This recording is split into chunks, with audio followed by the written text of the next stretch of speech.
그날 전 세계가 멈췄습니다. 2011년 대지진을 정확히 예측했던 일본 만화가가 다시 한번 입을 열었기 때문입니다.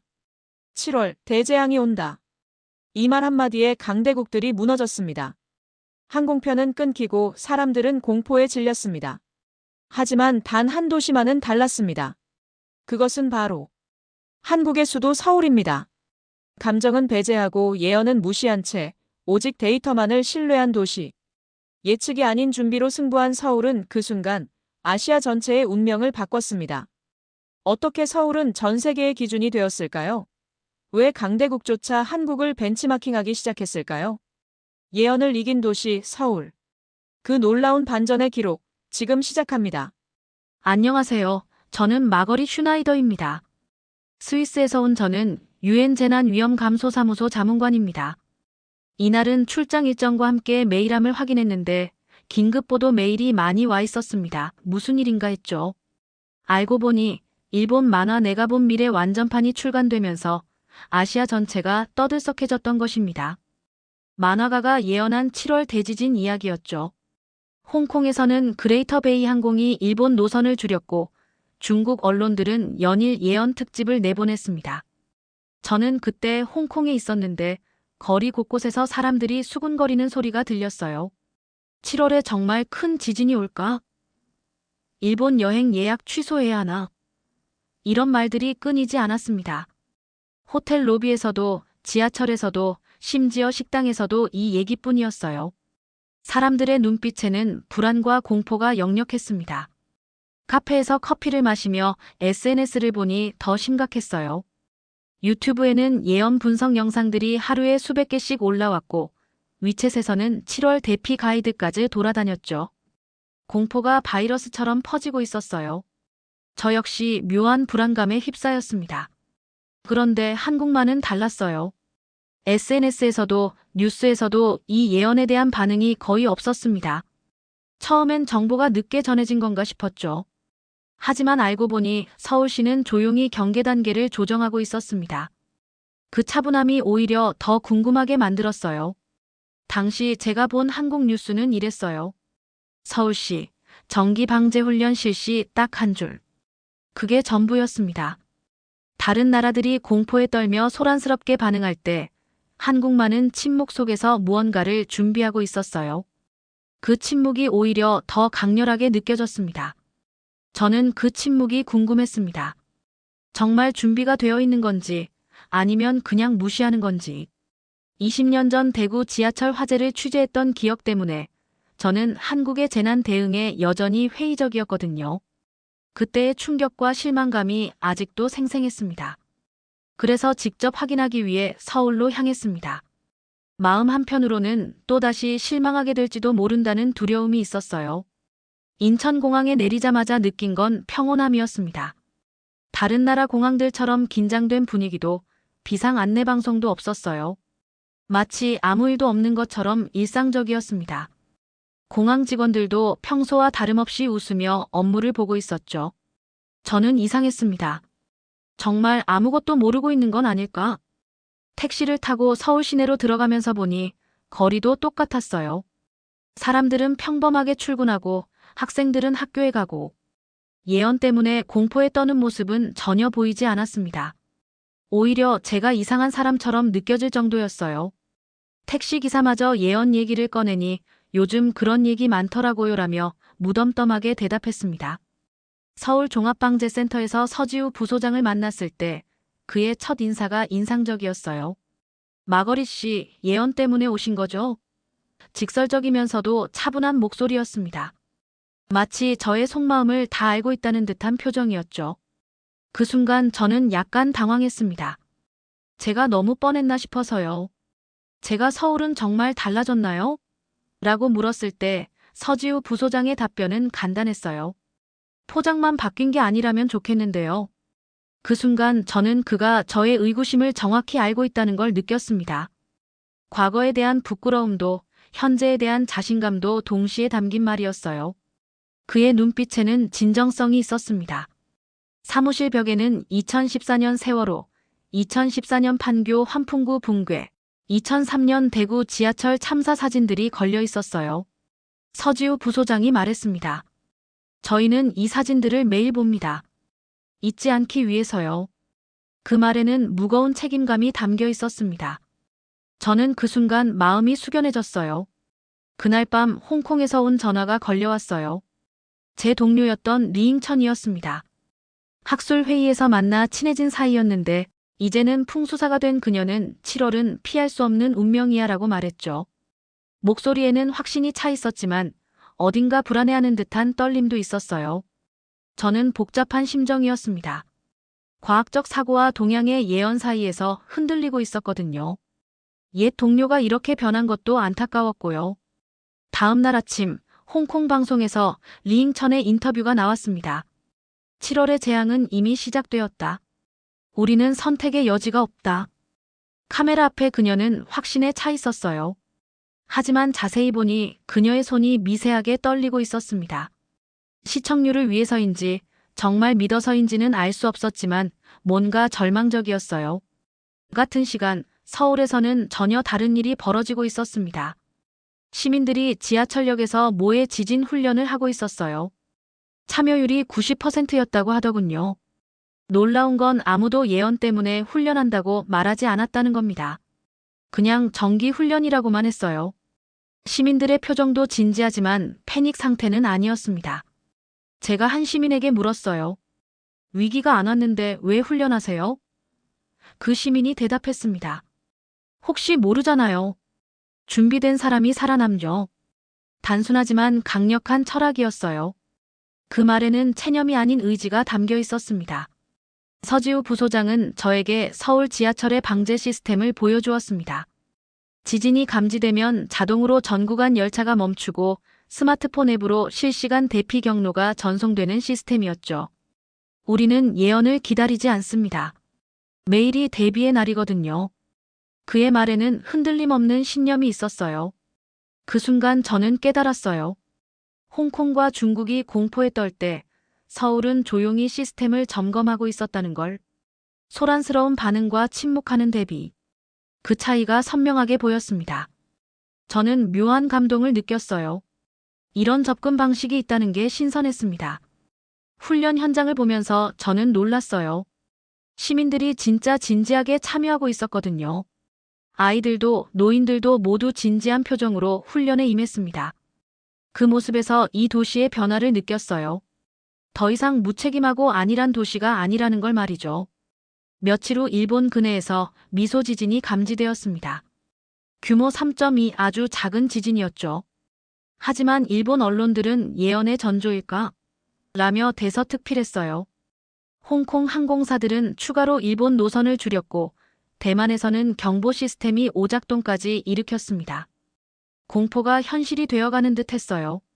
그런데 서울의 반응은 여전히 담담했어요. 기상청에서 일상적인 지진 활동이라고 한 줄 발표하는 게 전부였습니다. 서지우 부소장은 제게 말했어요. 시나리오 17번을 가동했습니다. 동해안 지진 대응 계획이죠. 그의 목소리는 여전히 차분했지만 눈빛에는 예리한 집중력이 있었어요. 제가 놀란 건 그 시나리오가 실제로 존재한다는 것이었어요. 세밀하게 구성된 대응 매뉴얼이 있었습니다. 규모별, 시간대별, 계절별로 나뉜 수백 가지 시나리오 말이에요. 이걸 언제 만드셨나요? 10년 전부터 매년 업데이트하고 있습니다. 그 답변에서 저는 이 도시의 진정성을 느꼈어요.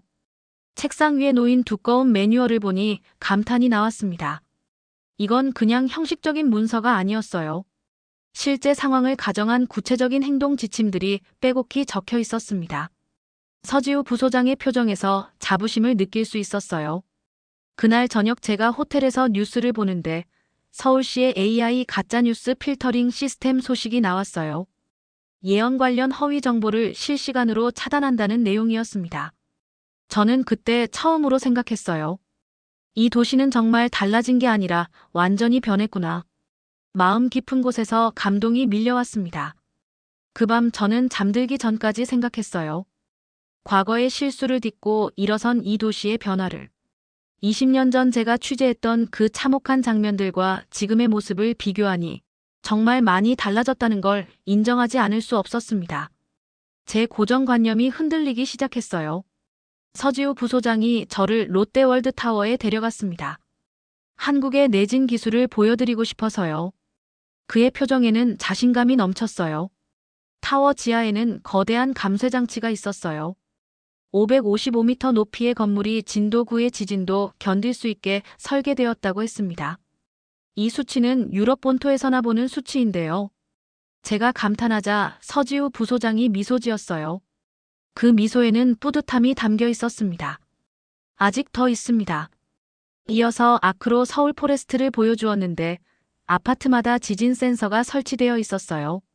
진도 3 이상이면 자동으로 엘리베이터가 가장 가까운 층에 멈추고 가스가 차단됩니다. 내진 시뮬레이션 테스트를 직접 볼 수 있었어요. 실제 크기의 건물 모형을 진동대 위에 올리고 지진을 재현하는 실험이었죠. 진도 8까지 흔들어도 구조물이 멀쩡했습니다. 연구원들의 표정에는 자부심이 가득했어요. 이런 기술이 언제부터 있었나요? 2010년대부터 꾸준히 발전시켜왔습니다. 제가 놀란 건 이 모든 기술이 조용히 묵묵히 발전해왔다는 점이었어요. 대외적으로 자랑하지도 않고 화려하게 홍보하지도 않았습니다. 그냥 필요해서 만들고 계속 개선해온 거였죠. 그 성실함이 인상적이었습니다. 저는 이런 접근 방식에 깊은 감동을 받았어요. 기술자들과 이야기하니 더욱 놀라웠습니다.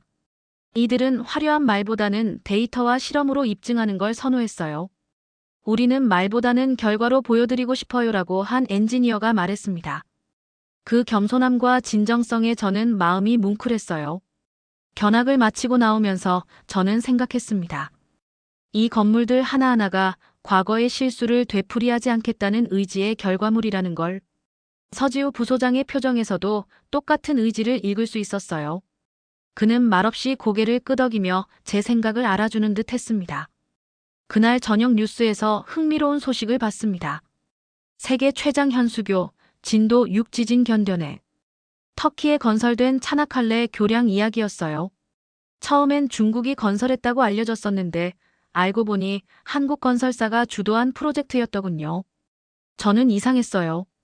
왜 이런 성과를 숨기고 있을까? 프랑스 주재 중국 대사관에서는 중국의 우수한 건설 기술이라고 홍보했었어요. 하지만 JTBC 보도를 보니 설계부터 시공까지 한국 기술이 핵심이었습니다. 한국은 정정 보도도 요구하지 않았어요. 그냥 묵묵히 일만 했던 거죠. 그 모습이 왜인지 마음에 와닿았습니다. 다음 날 아침 국제회의에서 제가 발언했습니다.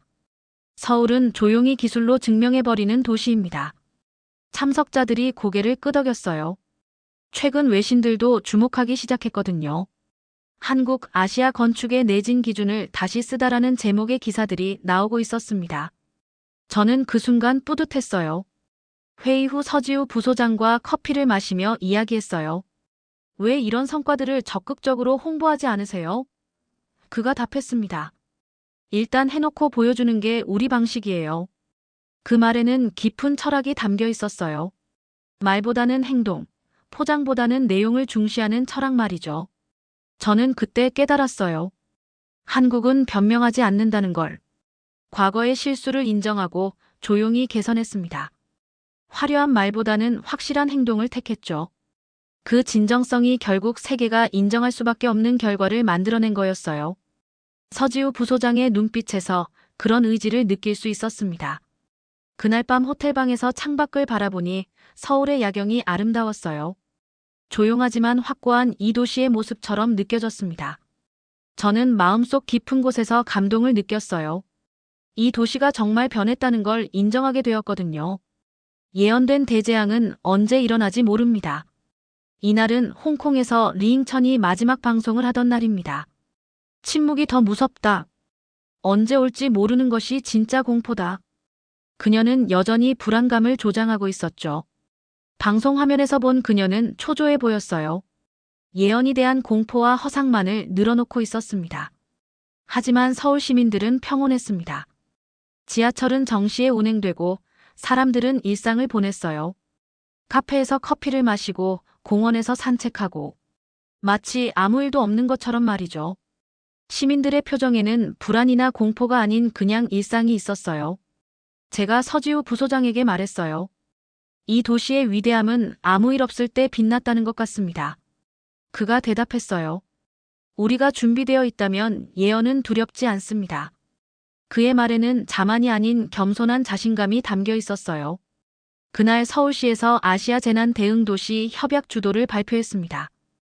홍콩, 도쿄, 마닐라 등이 참여하기로 했어요. 한국이 아시아의 방제 허브가 되는 순간이었습니다. UN 방제 교육 도시로도 공식 지정되었고요. 저는 그 발표를 들으며 가슴이 먹먹했어요. 시민들 반응이 인상적이었어요. 큰 환호나 자축보다는 조용한 만족감을 보이더군요. 한 시민이 말했습니다. 당연한 일 아닌가요? 우리가 열심히 준비했으니까요. 그 담담함이 오히려 더 인상 깊었어요. 저는 그 순간 확신했어요. 서울은 과거의 그 도시가 아니라는 걸. 예언에 휘둘리지 않고 시스템에 의존하는 도시로 거듭났다는 걸. 더 이상 운에 맡기지 않고 철저한 준비로 미래를 만들어가는 도시가 된 거죠. 제 마음속 깊은 곳에서 감동이 밀려왔습니다. 마지막 날, 제가 귀국 전 인터뷰를 했습니다. 서울은 예언을 믿지 않는다.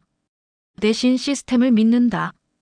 그 한마디에 제가 느낀 모든 감동이 담겨 있었어요. 기자들의 표정에서도 공감을 읽을 수 있었습니다. 공항으로 가는 길에 롯데월드타워를 다시 한번 바라봤어요. 그 우뚝 솟은 모습이 이 도시의 의지처럼 보였습니다. 시민들이 평온히 걷는 모습, 아이들이 뛰어다니는 모습이 너무나 자연스러웠어요. 이게 바로 진정한 안전이구나 싶었습니다. 서지우 부소장이 공항까지 배웅 나왔어요. 헤어지기 전 그가 마지막으로 한 말이 잊혀지지 않습니다. 우리는 아무 일도 없길 바라면서 매일 최악을 준비합니다. 그 말에는 이 도시의 철학이 모두 담겨 있었어요. 몇 주 후 유엔에서 발표가 있었습니다. 서울형 내진 기준이 UN 국제 건축 가이드라인에 인용되었다는 소식이었어요. 저는 그 소식을 들으며 뿌듯했습니다. 제가 직접 본 그 기술들이 세계 표준이 된 거였으니까요. 지금도 저는 사람들에게 말해요. 서울은 예언을 기다리지 않는 도시다. 매일 준비하는 도시다라고. 20년 전 제가 봤던 그 참혹한 현장과 지금의 서울은 완전히 다른 도시예요. 과거의 아픔을 딛고 일어선 진정한 변화의 모습이었습니다. 제가 이 이야기를 들려드리는 이유는 단순해요. 때로는 조용한 노력이 소란스러운 말보다 더 강력하다는 걸 보여드리고 싶어서입니다. 서울이 그것을 증명했거든요. 예언보다 준비가 말보다 행동이 더 중요하다는 걸 말이죠. 그리고 무엇보다 예언이 틀렸다고 해서 준비가 무의미한 게 아니라는 걸 알았어요.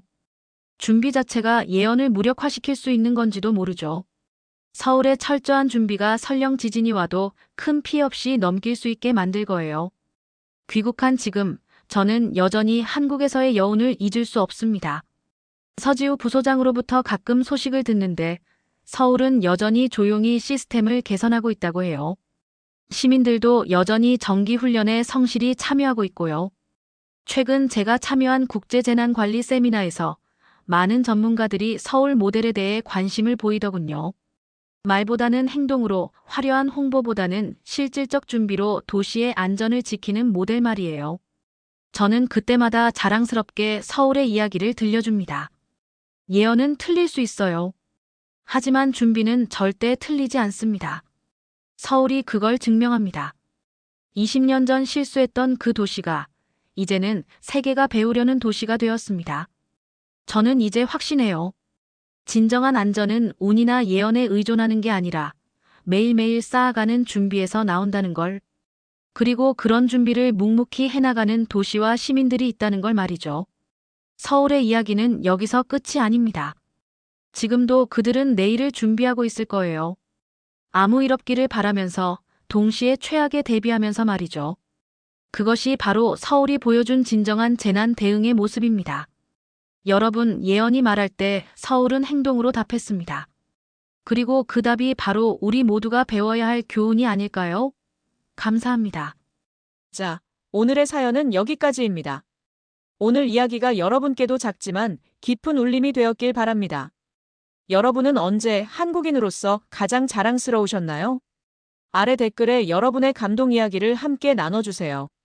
세상에 한국의 따뜻함을 더 많이 전할 수 있도록 여러분의 이야기가 필요합니다. 오늘의 사연도 좋으셨다면 구독과 좋아요, 그리고 따뜻한 댓글을 남겨주세요. 영상 제작에 많은 힘이 됩니다. 그럼 내일 더 좋은 영상으로 다시 돌아오겠습니다. 감사합니다.